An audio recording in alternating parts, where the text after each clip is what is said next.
Mu Rwanda hari abagabo bagera kuri batatu kandi bose barakomeye. Aba bagabo kandi ni intiti n'intyoza, bose bashaka kuba abayobozi b'igihugu cy'u Rwanda. Umunyarwanda ati ababiri bahangana umwe aba yigiza nkana, undi ati inzira ni nyabagendwa ariko igahera umwe. Ni Dr Paul Kagame, Dr Frank Habineza hamwe na Mpayimana Fride. Bose aka kanya ni abakandida bari kugeza imigabo n'imigambi yabo mu banyarwanda ngo abaturage bo bazashima niwe uzaba ari perezida w'igihugu cy'u Rwanda itariki 15 z'ukwezi kwa karindwi umwaka wa 2024. Abo bose bari kwiyamamaza aka kanya, bose barakomeye, bose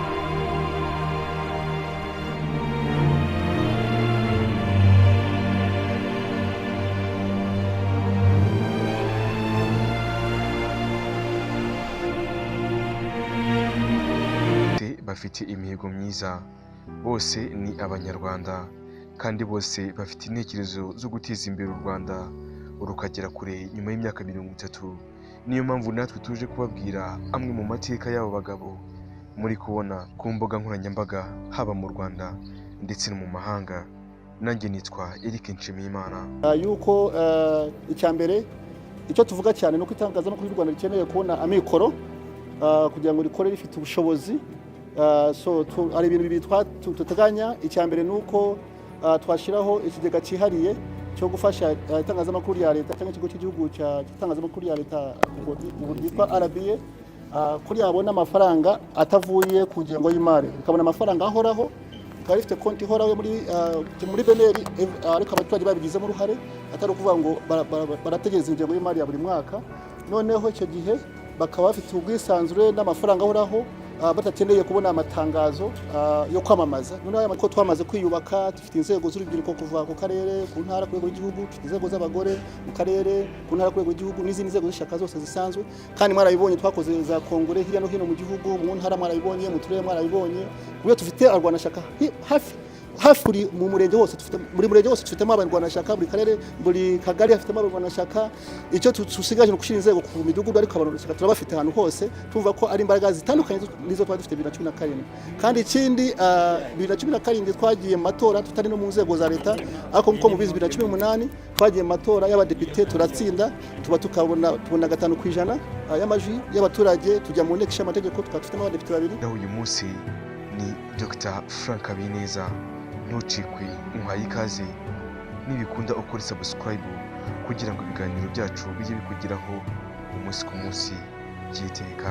Dore amwe mu mateka ya Dr Frank Habineza, umuyobozi wa Green Party.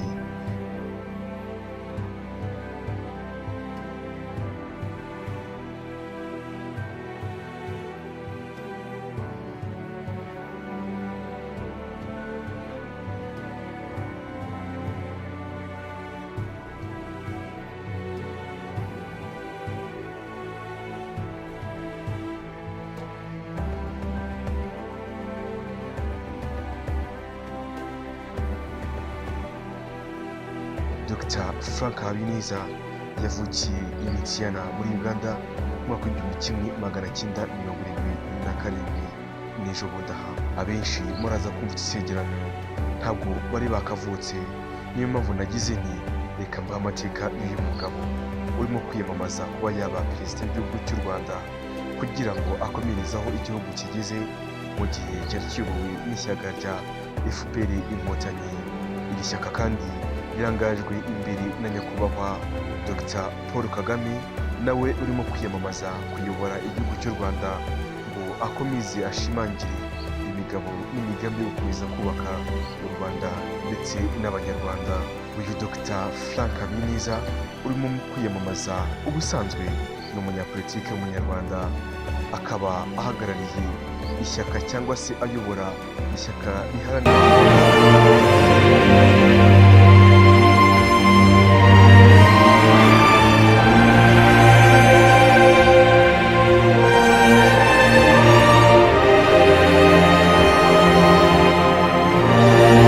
Uyu mugabo Dr Frank Habineza ashoje amashuri ye ya kaminuza aho i Butare mu mwaka w'ibihumbi bibiri na gatanu yahise agirwa umunyamabanga wihariye wa minisitiri ushinzwe ibidukikije, amashyamba, amazi n'amabuye y'agaciro.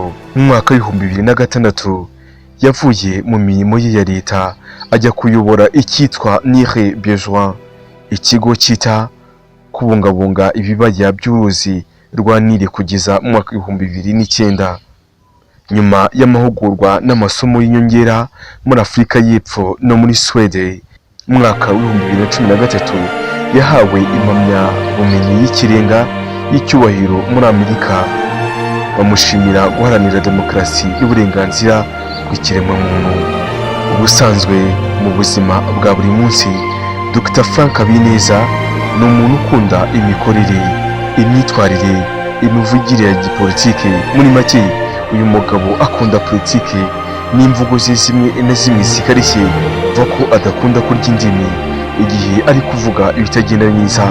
Dr Frank Habineza yarivuyemo, yiyemeza gushinga ishyaka rye ashaka guhangana n'ibibazo yabonaga byari byarananiye FPR Inkotanyi. Mu mwaka w'ibihumbi bibiri n'icyenda Habineza yashinze ishyaka Democratic Green Party of Rwanda ndetse atangaza ko yifuza guhangana na Paul Kagame mu matora y'umwaka w'ibihumbi bibiri na cumi. Uyu mugabo mu minsi ye ya mbere ntabwo yigeze imworohera habe na gato, nawe urabyumva. Yakoresheje imbaraga nyinshi kandi nyinshi cyane kugira ngo ishyaka rye hashinze rigire abayoboke, n'ubu aracyahatana. Iri shyaka riharanira demokarasi no kurengera ibidukikije Green Party ryaje kwemererwa gukora mu gihugu cy'u Rwanda mu buryo busesuye, cyangwa se uvuge uburyo butunganye. Icyo gihe rugikubita, Habineza yaje kwinjira mu ihuriro ry'amashyaka yari yemeye gukorera mu gihugu cy'u Rwanda. Avuga ko iri huriro ryaba riniga ubwisanzure muri politiki. Ibi babisanga ku rubuga rwa BBC. Gusa nk'umunyapolitiki ushaka guteza imbere ishyaka rye, byaje kurangira nawe yemeje kwinjira muri iri huriro ry'amashyaka yari yemeye gukorera mu Rwanda. Uyu musoro ungana ute? Bazawusora bishimye kuko umusoro uzaba wagabanyutse. Twakoze ubuvugizi bukomeye ku kibazo cy'ikimoteri cya Nduba. Ubejo bundi ngira ngo mwarabibonye ko uruganda rumaze kuzura rwo gutunganya biriya bishingwe, bikagira umumaro kandi bikagabanya ikibazo cy'umwanda n'ingaruka z'indwara zazaga ku baturage bakikijwe na kiriya kimoteri. Kubw'ibyo rero Green Party mu gihe mwayitoye mugashyira igikumwe cyanyu kuri Frank Habineza, mugashyira igikumwe cyanyu kuri Kagoma, mugatora abadepite ba Green Party, turashaka yuko umuntu yakoreshaga igihe yanengaga ubutegetsi bwa FPR Inkotanyi burangajwe imbere na nyakubahwa Perezida wa Repubulika Dr Paul Kagame. Ese wari uzi n'ikindi? Uzi ko uyu Dr Frank Habineza yabaye umunyamakuru mu gihe kingana n'imyaka 4? Reka nzimbabwire aho yabanje.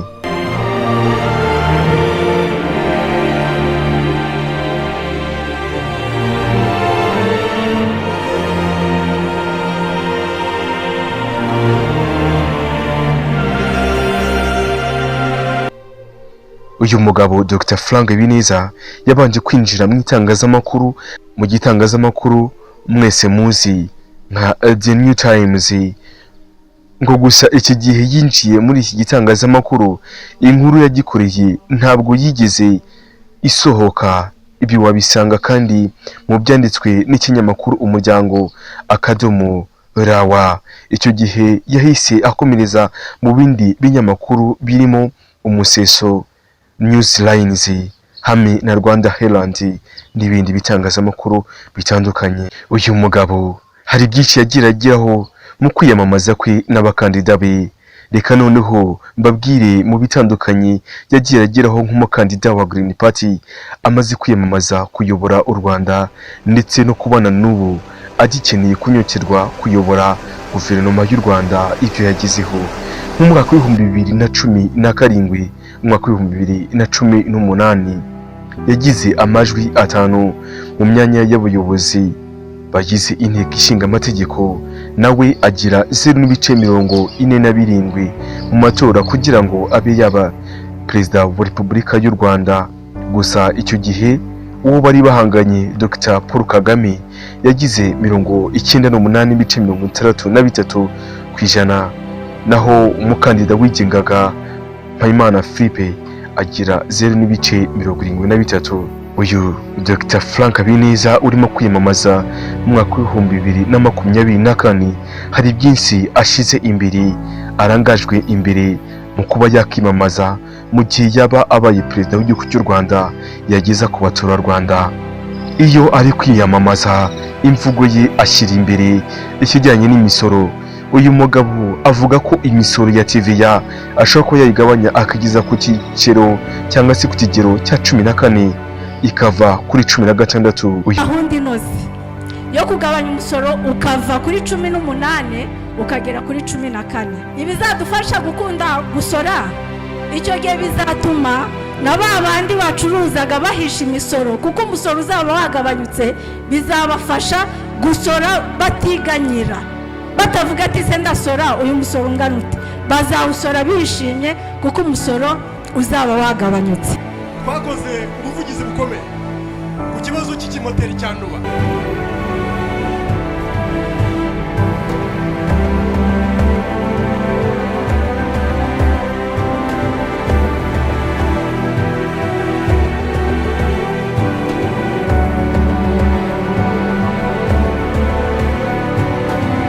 Ishyaka ryo guteza imbere demokarasi no guteza imbere ibidukikije Green Party akomeze gushyira imbere kandi ibijyanye no kurengera ibidukikije.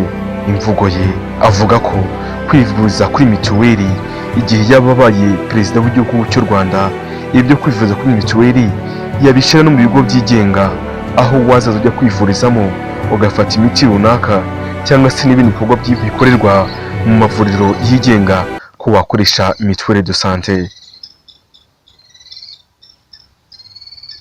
Uyu mugabo Dr Frank Habineza reka tumwitege, reka turebe niba koko azaba perezida w'igihugu cy'u Rwanda.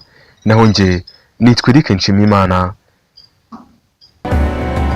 Ni byiza menya, ngana kuri Bizaza TV, menya maze umenye amakuru atandukanye y'ibyamamare n'ayandi tuzagenda tubagezaho.